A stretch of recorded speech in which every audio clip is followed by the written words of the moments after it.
새벽 컴퓨터 교실 9주차 오늘 수업 시작하겠습니다. 내용부터 좀 정리를 해드릴게요.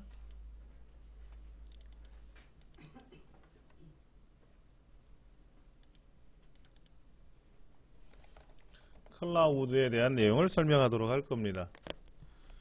클라우드라고 하는 건 도대체 뭐냐 하는 거죠. 클라우드. 그 다음에 우리가 많이 들어본 엔드라이브는 뭐고, 뭐 다음이나 또는 구글 또는 이제 그 MS에서는 이런 클라우드 기능이 있는지 없는지 이런 것들을 좀 설명을 드릴 겁니다. 그 다음에 이제 그 다음 시간에 이제 하겠지만은 이제 모바일에서 오피스 작업을 어떻게 하면 좋을까 하는 거죠. 쉽게 말해서 엑셀, 파워포인트와 같은 프로그램을 어떻게 할 거냐 하는 거죠. 아래 한글이라든지 이런 것들. 그래서 해당 필요한 프로그램은 제가 제공을 해 드릴 테고요. 오늘 공부할 거는 이제 클라우드입니다. 클라우드라는 게 어떻게 보면 알쏭달쏭하는 것 같고 어떻게 보면은 별것도 아닌 것 같고 뭐 이래요. 사실은 그 서울시청 그 신청사 지은 건 아시죠? 서울시청이 그 아주 오래전서부터 사용을 하던 건물을 이제는 정리해가지고 새로운 건물로 이제 탈바꿈을 했는데 제가 듣기로는 신청사가 이제 개관이 되면서 그 안에 시스템들이 바뀌었다라고 얘기를 들었어요. 과거에는 어떻게 사용했냐면 회의를 한다 그러면 어떻게 될까요? 서울시청 본청이죠. 그러니까 지방사업소도 아니고 구청도 아니고 제 시청에 있는 거기에는 뭐 시장도 있겠고 국장들도 있겠고 그렇죠. 사무관 뭐 다 있겠죠. 이 사람들이 회의를 한다 그러면 회의실에 이제 어떻게 합니까? 자기 노트북을 갖고 오든지 아니면 수첩을 들고 오겠죠. 근데 요즘 수첩에다 메모하진 않잖아요.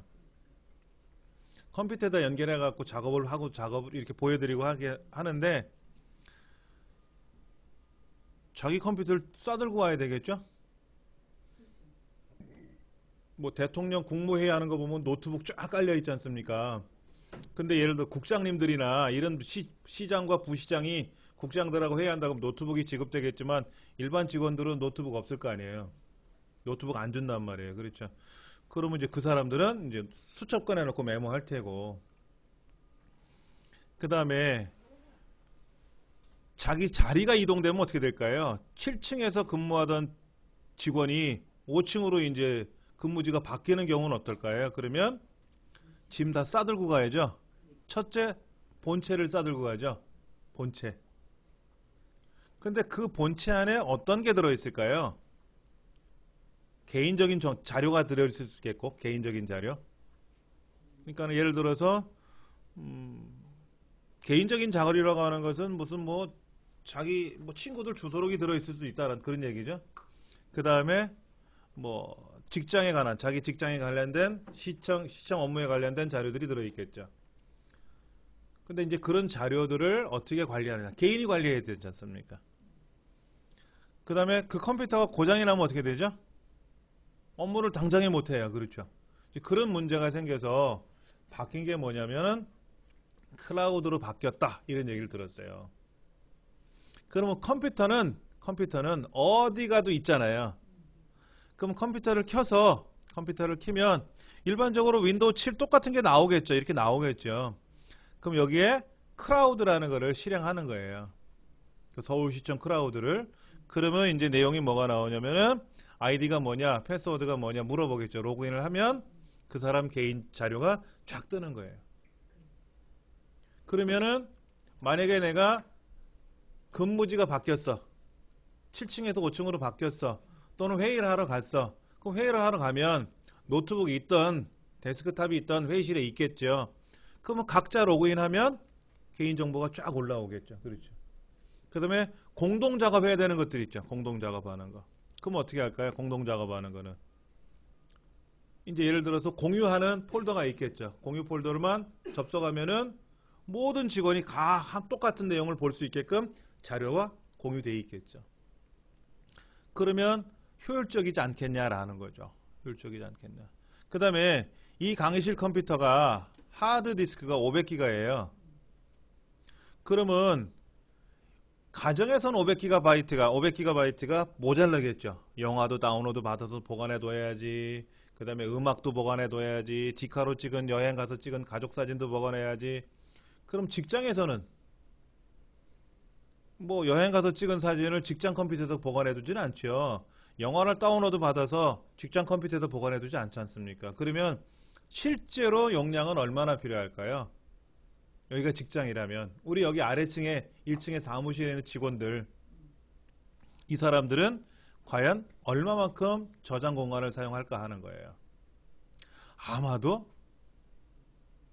업무적인 내용이라면, 순수한 업무적인 내용이라면 10GB 쓸래나? 10GB 쓸래나? 한 20GB? 많으면 한 20GB라고 가정해 볼게요. 그러면 500GB짜리 하드디스크가 탑재되어 있는 컴퓨터를 1인당 지급을 했는데 그 중에 윈도우 영역 빼고 순수한 공간 20GB만 주면 되는데 500GB 중에 순수 공간 빼고 윈도우 영역 돌아가고 프로그램 돌아가는 거 빼고 과연 한 400GB는 남을 거 아니냐 이거지. 남는 거. 낭비다 이거죠. 낭비다. 예. 그래서 시청에 있는 컴퓨터들이 어떻게 됐냐면 그런 거 전혀 없이 기본 공간만 주자. 기본 공간만. 그래서 전원을 켜면 윈도우가 켜지고 윈도우가 켜지면 개인적인 업무는 어떻게 한다? 사무실에서 하는 게 아니죠. 개인적인 업무는 집에 가서 하는 거죠. 대신에 시청에 있는 컴퓨터는 뭐를 하면 된다? 업무에 가는 걸 하면 되죠. 그러면 로그인만 하면 모든 공동 업무 자료들이 다 들어있고 그러면 저장 공간이라든지 그 다음에 이제 개인 공간, 개인 자료라는 거는 내가 맡은 업무라는 거죠. 내가 맡은 업무. 내가 예를 들어서 뭐 폐기물 관련 담당 공무원이다 그러면 폐기물 관련된 자료들이 있을 거 아닙니까? 그런 자료는 내가 관리하면 되는 거죠. 이런 자료들의 공간들을 효율적으로 사용하지 않을까 하는 거예요. 또 하나. 우리 프로그램 있잖아요. 프로그램. 이 강의실에서는 우리가 학습을 위해서 프로그램을 설치하지 않습니까? 그럼 직장에서는 어떻게 돼요? 인터넷 하면 되고요. 엑셀하고 파워포인트하고 워드 작업하면 되지 않습니까? 직장에서 포토샵 안 한단 말이에요. 포토샵 하는 직원은 누구예요? 홍보실 담당 직원이라든지 몇 사람만 하면 되는 거죠. 그런데 예를 들어서 저기 뭐 폐기물 담당하는 직원도 개인적으로 포토샵을 좋아하니까 포토샵 깔아놓고 이럴 수는 없다라는 거죠. 회사 거니까. 예. 그래서 이런 프로그램들을 관리하기도 좋고. 그러면 컴퓨터가 새로 들어오는 순간 그 컴퓨터에다 프로그램을 다 설치해야 되느냐 하는 거예요. 엑셀도 깔고 파워포인트 깔고 다 깔아야 되느냐 이거지. 그럴 필요가 없다. 그게 어떻게 깐다? 클라우드 프로그램으로 클라우드 상에서 직접 작동을 시키겠다 이거예요. 즉 내 컴퓨터에 들어있는 엑셀을 실행하는 게 아니라 클라우드 상에 있는 엑셀을 실행하는 거예요. 그럼 엑셀은 어디에 있다? 서버에 있는 거예요. 서버에. 서울시청 서버에 있는 거예요. 그러면 서버에 있는 엑셀만 전산실에서 관리만 하면 되잖아요. 그러면 개인이 그 프로그램을 실행시켜서 엑셀 업무 하면 되죠. 그 다음에 이 사람이 회의하러 갔어. 근데 거기에 워드 작업이 필요해. 그러면 거기에서 워드 실행하면 되는 거고요. 그러니까는 효율적으로 관리하지 않겠느냐 하는 겁니다. 근데 이제 우려되는 사항이 있어요. 우려되는 사항이 뭐냐면 모든 자료가 이 컴퓨터에 남는 게 아니라 클라우드에 저장이 돼요. 클라우드에 저장이 되면은 그 안에는 실제 개인적인 자료는 전혀 없겠느냐 이거지. 그건 아닐 거 아니냐 이거죠. 예를 들어서 인터넷을 통해서 전자우편을 통해서 친구들하고 문자를 주고받을 수도 있지 않습니까? 그런 정보가 다 클라우드에 저장이 된다면 개인정보가 침해되는 일은 없겠느냐 하는 거예요. 작정하고 전산 담당하는 직원이 작정하고 그런 정보만 빼내면 어떻게 되냐 이거야. 개인의 정보가 개인이 무슨 일을 하는지, 이 사람이 몇 시에 워드 작업을 했고 몇 시에 엑셀 작업을 했고 몇 시에 인터넷을 해서 전자우편을 보내고 받았던 것이 클라우드상에 다 남으니까 한 곳에서 관리가 되니까, 그러면 개인의 사생활, 그 사람이 몇 시에 무슨 업무를 하고 이런 것들이 노출이 된다면 과연 그거는 올바르다라고 생각할 수 있겠느냐라는 거예요. 이제 그런 문제도 이제 얘기가 되더라고요. 제가 요즘 또 클라우드 공부를 하니까 참 어려운 것 같아요. 그러기 위해서는 과거에는 그냥 개인용 컴퓨터 한 대씩만 쭉 주면 되지만 지금은 서버를 운영해야 되니까 전체를 관리할 수 있는 컴퓨터를 또 들여와야 되잖아요. 그 비용은 어떻게 감당하겠느냐 하는 거예요. 그럼 과거에는 컴퓨터가 100만 원짜리를 사와야 되는데 지금은 한 60만 원짜리만 사와도 되고 그 남는 비용을 가지고 전체적인 거를 관리할 수 있는 서버를 운영하면 어떻겠느냐, 이제 그런 거죠. 그럼 점차적으로 어떻게 된다? 비용은 계속 절감이 되지 않겠느냐. 그럼 지금 이제 축소시키는 거죠. 모든 것들을 축소시키지 않습니까? 특히 비용. 국민의 세금으로 운영되는 모든 시정 업무들이 계속 비용만 증가되면 안 된다라는 거죠. 그래서 효율적, 어떤 게 효율적이냐? 비용적으로 효율적, 관리 측면에서 효율적, 어쩌고 저쩌고 이런 것들이 사실은 클라우드로 나온 거예요. 이제 기업이 그렇게 사용을 한 거죠. 기업이. 그러면 개인은 어떻게 했느냐 이거지. 개인은 우리가 알고 있는 엔드라이브 들어보셨죠? 예, 이런 것이 이제 개인적으로 클라우드라는 거죠. 그럼 이제 클라우드 상에서 할 수 있는 엔드라이브 할 수 있는 걸 좀 한번 해볼게요. 자, 이 화면을 좀 내려놓고 인터넷 상에서 네이버를 한번 해볼게요.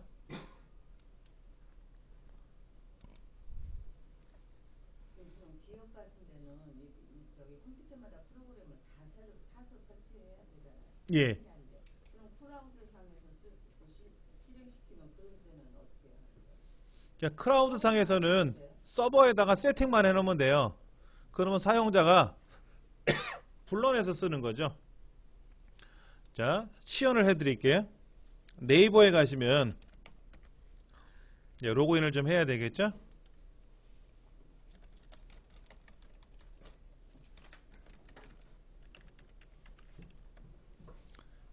실제로요, 뭐가 있냐면 이게 있어요. 그 마이크로소프트사에서 제작한 프로그램 중에 오피스 360이라고 있어요. 오피스 360. 그 MS 제품이죠. MS 제품에서 만든 오피스 360이라는 제품이 있어요. 그러니까 360이라는 말은 뭐냐면 360도 커버한다는 뜻이에요. 360이라는 이름을 딱 듣는 순간 오, 매력 있는데 라고 생각을 했어요. 이게 처음에 IBM이 이제 대형 컴퓨터를 생산할 때 IBM 360이라는 모델이 처음에 등장했었어요. 그게 1964년도로 제가 기억하는데 IBM 360을 지상에 처음에 등장을 시키면서 뭐라고 했냐, 광고를 360도 커버한다. 그러니까 이 컴퓨터만 있으면 다 한다. 그리고 나서 새 제품이 또 나왔는데 그게 IBM 370이에요. 그러니까 360보다 10% 더 한다 이런 얘기를. 그러니까 플러스 알파가 가능하다. 그래서 그러니까 벌써 50년 전 얘기죠. 50년 전 얘기인데 그게 이제 MS 오피스 360이라는 이름이 등장하면서 자, 엑셀을 설치하려고 하면 어떻게 될까요? 컴퓨터가 100대면 100군데 다 깔아야죠. 컴퓨터 100대마다 다 엑셀을 깔아야 돼요. 근데 오피스 360은요 하나만 까는 거예요. 서버에다가. 그렇게 생각하시면 쉽습니다. 그러면 우리 로그인 하잖아요. 이렇게 로그인 하죠. 그럼 제가 여기 와서 엔드라이브로 한번 가볼게요. 엔드라이브라고 있어요. 엔드라이브에 가시면은 여기에 또 뭐가 있느냐, 새 문서를 작성할 수 있어요. 이렇게 요게 워드, 파워포인트, 아래 한글 파워포인트, 엑셀 그런 거죠. 예, 그러니까 만약에 엑셀 하고 싶다 그러면 네이버 셀이라는 걸 실행하는 거예요. 엑셀 하고 싶으면 네이버 셀을 실행하면 엑셀 화면이 떠요. 이렇게 예전에는 엑셀 업무를 하고 싶어도 엑셀이 안 깔려 있으면 못 했지 않습니까? PC방에 가서 엑셀을 해야 돼. 레포트를 내야 돼. 지금 아래 한글로 문서를 작성해서 보내야 되는데 못 보내잖아요. 없으니까. 그러면 PC방 주인한테 여기다 아래 한글 좀 깔아주세요. 우리 아래 한글 없습니다. 엑셀 없습니다. 그럼 PC방에 갈 의미가 없는 거예요. 말 그대로 PC방은 게임방이었어요. 게임방. 지금도 그렇겠지만. 근데 이제는 엑셀 하고 싶으면 어떻게 하면 돼요? 그냥 PC방 가서 엔드라이브 들어가셔갖고 엑셀 하시면 돼요. 엑셀 하시면 엑셀 창이 떴잖아요. 이렇게. 예. 그러면 여기 불러오기, 저장하기, 파일에 가서 열기가 있죠. 열기. 그러면 이거는 지금 인터넷상에 있는 자료고요. 여기 내 컴퓨터 있지 않습니까? 내 컴퓨터. 그럼 한번 볼게요. 여기 엑셀로 만든 게 있네. 엑셀로 만든 거. 이 컴퓨터에 있는 거예요. 내가 USB 메모리 가져가면 되죠. 그러면 열기를 누르면 이게 엑셀로 만든 자료가 여기 있네요. 엑셀에서 작업한 자료가 지금 네이버에 있는, 네이버는 엑셀이라고 부를 수는 없죠. 엑셀은 MS 거니까. 그러니까 네이버 셀이라고 아까 불렀는데 네이버 셀. 네이버 셀에 이렇게 로딩이 된 거예요. 그러면 엑셀이라는 실제 프로그램과 100% 동일하냐? 그건 아직 모르죠. 저도 안 해봤으니까. 근데 어때요? 가능하지 않습니까? 지금? 이게 클라우드 프로그램이라고 보시면 돼요. 클라우드. 그러니까 이거를 저장을 해야 되는데 그런 거죠. 자, 시청에 근무하는 공무원이 시청에 있는 자료들을 USB 메모리에 저장을 해서 개인이 갖고 나오면 된다, 안 된다? 안 된다. 근데 갖고 나오다 걸렸어요. 너 왜 갖고 나가냐? 집에 가서 업무를 마저 해야 돼요. 그래서 가져갑니다. 맞는 말이다, 틀린 말이다? 땡! 안 된다, 이게. 여기서 근무 시간에 해야지 뭘 집에 가서. 과거에는 그런 거 있었잖아요. 싸들고 집에 가죠. 일이 많으니까 집에 가서 해갖고 오잖아요. 그거는 옛날 얘기예요. 지금은 회사 정보들이 들어있잖아요. 개인 정보들이 있지 않습니까? 그걸 어떻게 개인 집으로 가져가냐고. 큰일 나요, 이제는요. 법적으로도 문제가 됩니다. 그래서 못 갖고 나가요, 이제는. 그러면 컴퓨터에 저장을 해놓으면 그날 자기 직원이 담당 업무를 저장을 해놓으면 그 저장된 정보가 어디에 있다? 이 컴퓨터에 있는 게 아니라 클라우드에 있다라는 거죠. 클라우드에. 그럼 이 사람이 그럼 집에 가서 열면 어떻게 되겠느냐, 이게. 집에 가서 집에도 이 클라우드를 열면 될 거 아니에요. 근데 시청에 있는 클라우드 데이터들은 시청에 있는 컴퓨터만 접속이 가능한 거지 집에선 접속이 안 되겠죠.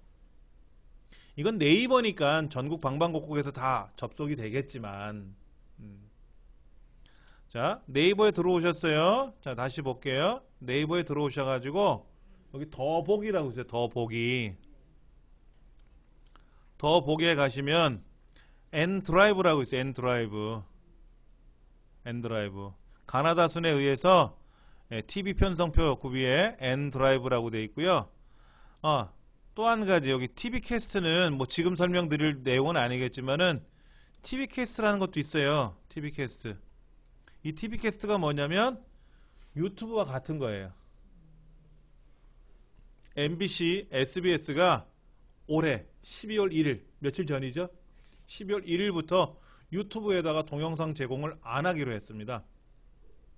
그리고 기존에 있던 올라가 있던 동영상들 있잖아요. 이것도 못 봐요, 이제는. 유튜브에 올려져 있는 SBS 동영상, 그러니까 무슨 뭐 개그 프로그램이라든지 쇼 프로그램 같은 것 중에 일부를 토막토막 잘라가지고 SBS가 다 올려놔요, 유튜브에다가. 그럼 우리들이 들어가서 유튜브를 보는 거예요. 그러면 광고들이 왔다 갔다 하지 않습니까? 그 광고를 이제 수익을 어떻게 배분할 거냐. 근데 유튜브가 조금 주겠다 그랬나 봐요. 그러니까 더 달라, 안 된다, 그러면 땡, 이런 거예요. 그래서 MBC하고 SBS는 유튜브고 이제 서비스를 뭐 다 중지가 됐고 KBS하고 EBS는 그대로 이제 서비스를 해주고요. 대신에 외국에서 접속하게 되면은 SBS, MBC는 보입니다. 그러면 유튜브의 서비스를 중지했으니까 어떻게 해야 된다? 여기 네이버 캐스트에 와서 보시면 돼요.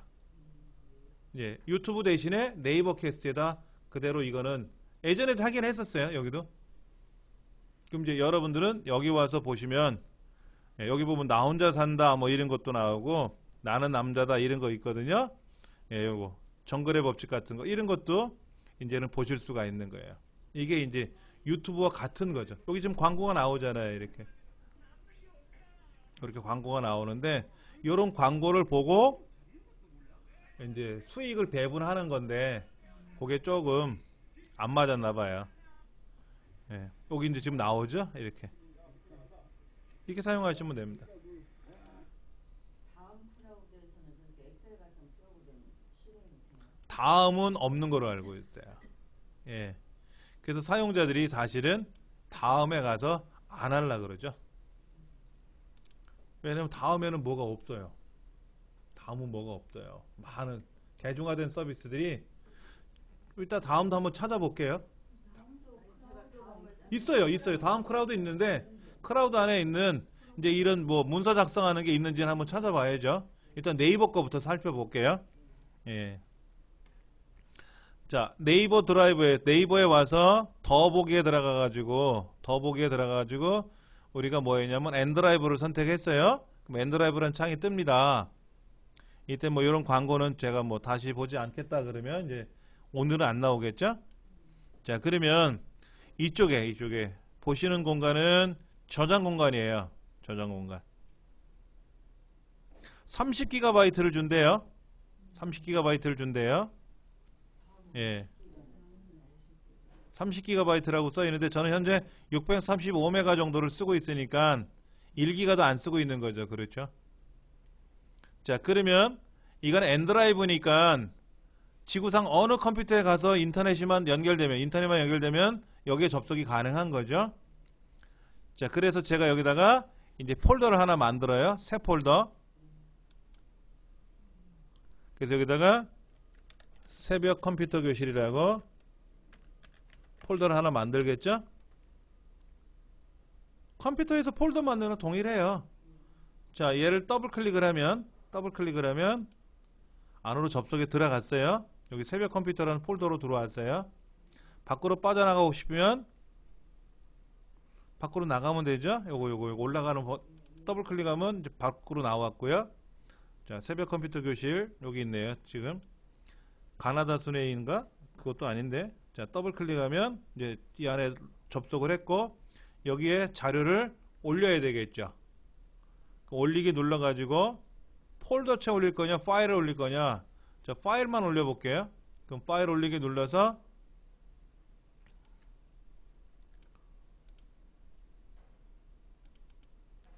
여기 있는 동요가 있는데 이 동요 중에 곰 3마리 이 노래를 제가 보내고 싶어요. 보관해 두고 싶어. 열기를 누르면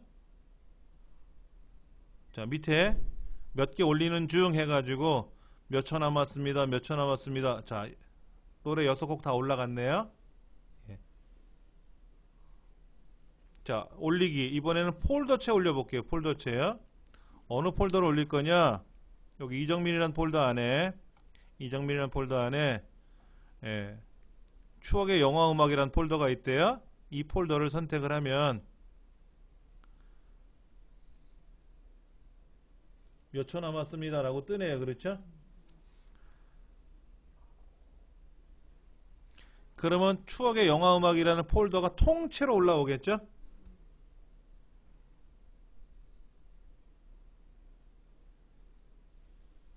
(2분) 남았다고 나오는데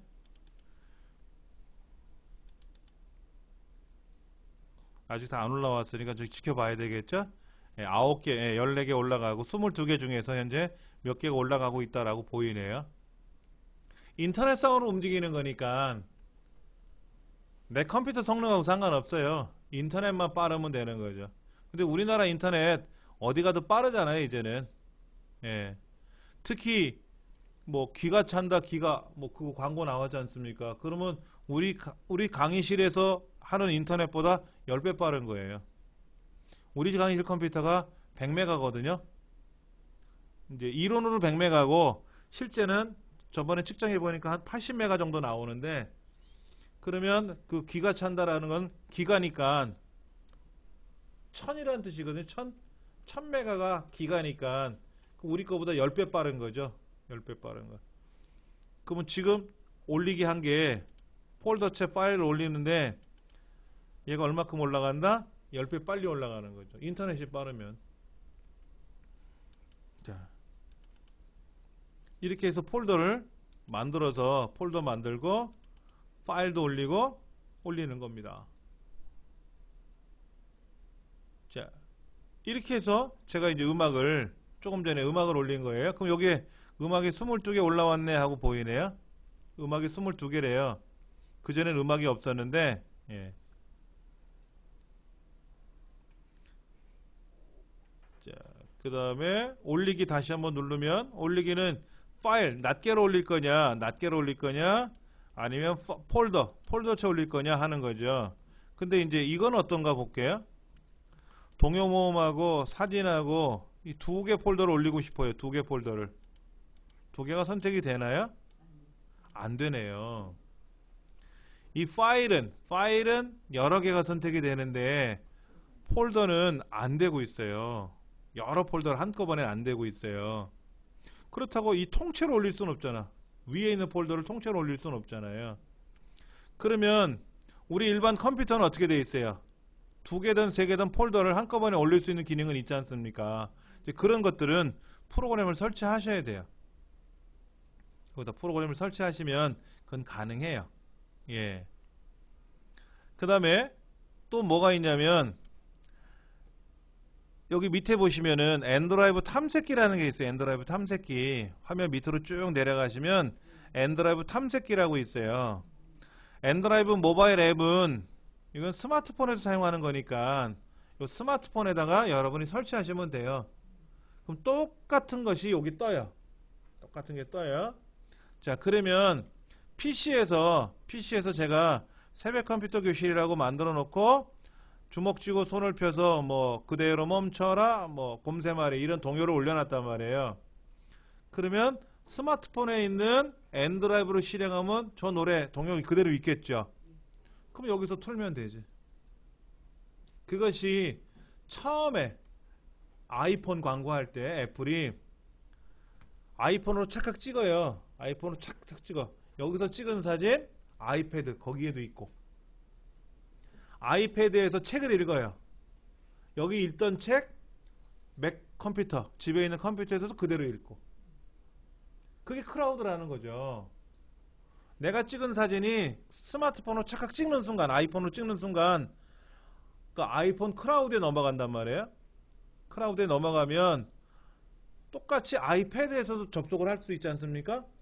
맥이라고 하는 이제 PC에서 접속을 할 거 아닙니까? 그러면 거기도 똑같은 환경이 그대로 있다라는 거죠. 처음에 그 광고를 보고 모르는 사람들은 여기서 찍은 게 왜 저기 있어? 몰랐다는 거예요. 몰랐다는 거. 근데 클라우드라는 개념을 아시는 분들은 맞다 이거지. 맞다. 예, 광고가 이제 그렇게 해서 세상 사람을 계몽하는 차원에서도 광고가 많이 나오니까. 자, 여기 보면 엔드라이브 탐색기는 여러분이 설치를 하시면 돼요. 엔드라이브 탐색기를 설치하시면 돼. 그러면 엔드라이브 탐색기는 뭐냐면 이거예요. 내 컴퓨터 있지 않습니까? 내 컴퓨터 여기에 C 드라이브, D 드라이브처럼 N 드라이브가 하나 생기는 거예요. N 드라이브가. 그럼 그 N 드라이브를 떠당 치면 어떻게 돼요? 여기 D 드라이브를 더블 클릭하면 이렇게 폴더들 보이듯이 N 드라이브를 더블 클릭하면 아까 뭐가 이게 그대로 있었던 거죠. 요거 이 내용이 그대로 보이는 거예요. PC상에서도. 그 다운로드 받을 때 뭐 332비트하고 64. 자, 해볼게요. 자, 무료 다운로드를 누르면 64비트, 32비트가 있는데 이 강의실 컴퓨터는 32비트입니다. 64비트를 못 받아요. 근데 내년도 1월 달부터는 이 강의실 컴퓨터를 64비트로 바꿀 거예요. 그 작업은 다 해놨어요. 제가 여기 모두 25대를 다 세팅을 해놨고 이제 우리 종강하고 나면 딱 원위치 시킬 거거든요. 그때 이제 64비트로 쫙 돌아올 거예요. 그건 어떻게 바꾸는 거예요? 프로그램을 미리 다 설치해서 보관해 뒀죠. 다 보관해 뒀어요. 그래서 이제 그 보관된 프로그램만 불러오면 되거든요. 집에 있는 것도 그렇게 하면 돼요? 삼성 컴퓨터는 가능할 거예요. 여기 있는 프로그램을 드리면 댁에서도 가능하실 텐데, 댁에 있는 컴퓨터가 삼성 컴퓨터가 아니면, 그리고 64비트 프로그램을 돌리기 위한 환경이 구성이 돼 있지 않으면 그건 불가할 수도 있겠죠. 예. 기계가 그러니까 LG 컴퓨터 같은 경우는 다시 세팅해야 되고 다. LG. 그러니까 쉽게 말해서 윈도우를 새로 설치하는 거예요. 윈도우 새로 설치하고, 그다음에 뭐 한글 2007, 뭐 엑셀 오피스, 뭐 파워포인트라든지 이러한 프로그램들을 다 설치해 놓고 그거를 하나 보관해 두는 거예요. 보관해 둬 가지고 이제 그걸 불러오는데, 윈도우는 제조 회사가 다르면은요, 그대로 복사해 간 거를 써도 작동이 안 돼요. 그러니까 과거에 윈도우 XP, 윈도우 98 이전에는 이 삼성 컴퓨터에 있는 하드 디스크 안에 윈도우가 들어있잖아요. 근데 케이스가 보기가 싫어. 그리고 메인보드가 고장이 났어. 근데 하드 디스크는 그대로 데이터가 있거든요. 그럼 요거를 떼어가지고 LG 컴퓨터나 조리 컴퓨터에다 꽂으면 거기서도 똑같은 윈도우가 떴었어요. 근데 이제는 안 돼요, 그게. 환경이 다르면, 제조회사 환경이 다르면 작동이 안 되더라고요. 자, 현재는 뭐 32비트밖에 안 되니까 우리 32비트 무료 다운로드를 한번 해봐야 되겠죠. 그러면 잘 보세요. 여기 여러분하고 저하고 화면이 좀 다를 수 있어요. 저는 지금 크롬이라는 브라우저를 이용해서 사용하고 있어요. 크롬. 그러니까 인터넷 익스플로러가 아니라 크롬이라는 프로그램을 사용하는데, 이 크롬이라는 프로그램에서는 뭐 다른 정보들을 뭐 연결하는 게 있나 봐요. 안 할 거예요, 저는요. 안 하면 또 안 되나? 추가를 해야 되나? 의무적으로. 자, 추가를 하면, 자, 지금 설치를 하겠죠, 지금. 예. 뭐를 설치하겠다라고 이제 화면에 뜨는 것 같은데, 예. 여러분 똑같이 이 화면은 나올 겁니다. 예를 들어서 이게 지금 설치 프로그램이잖아요. 설치 프로그램이니까 얘를 클릭하는 순간 걔가 임시 공간에, 컴퓨터 안에 있는 임시 공간에 들어오고, 그리고 나서 이제 걔를 실행을 하면 이제 설치를 하겠죠. 이렇게 동의합니다. 설치합니다. 자, 요런 거 보세요. 요런 건 빼세요. 밑에 건 빼세요. 이건 자기네 거 홍보하기 위해서 이렇게 하는 거니까 요런 건 빼세요. 만약에 이게 체크되어 있으면 툴바도 설치가 되고 불편할 수 있어요. 요런 건 하지 마시고. 자, 이제 설치가 다 됐는데, 얘를 확인하는 방법은 뭐냐면요, 컴퓨터를 껐다 켜야 돼요. 사실은 여기 지금 내 컴퓨터 안에 엔드라이브라고 없잖아요. 엔드라이브 없고, 엔드라이브를 사용하시려면 사실은 엔드라이브라는 프로그램을 한번 돌려서 작동을 시켜야 돼요. 근데 여기는 엔드라이브가 연결은 안 돼 있어요. 엔드라이브는 깔았지. 껐다 키면 이제 설치가 완료될 거고요. 잠시 있다가 제가 이제 껐다 킬 겁니다. 껐다 키게 되면은 엔드라이브가 작동되겠죠. 이어서 한번 그거 해볼 거고요. 그러면 다시 말씀드리지만 내 컴퓨터 안에 C 드라이브, D 드라이브, 그 다음에 이동식 디스크, 이동식 장치에 USB 메모리 꽂았지 않습니까? USB 메모리 꽂은 것처럼 여기도 엔드라이브라고 딱 나올 거예요. 엔드라이브라고. 이름을 잘 줬어요. 다음 크라우드라고 돼 있으니까 크라우드가 뭐야? 이렇게 한단 말이야. 근데 엔드라이브, 네이버니까 N으로 시작하니까 엔드라이브. 가보면 데이터가 있거든. 근데 거기 있는 걸 지우면 어떻게 돼요? 실제 엔드라이브도 지워지는 거예요. 똑같아지는 거예요.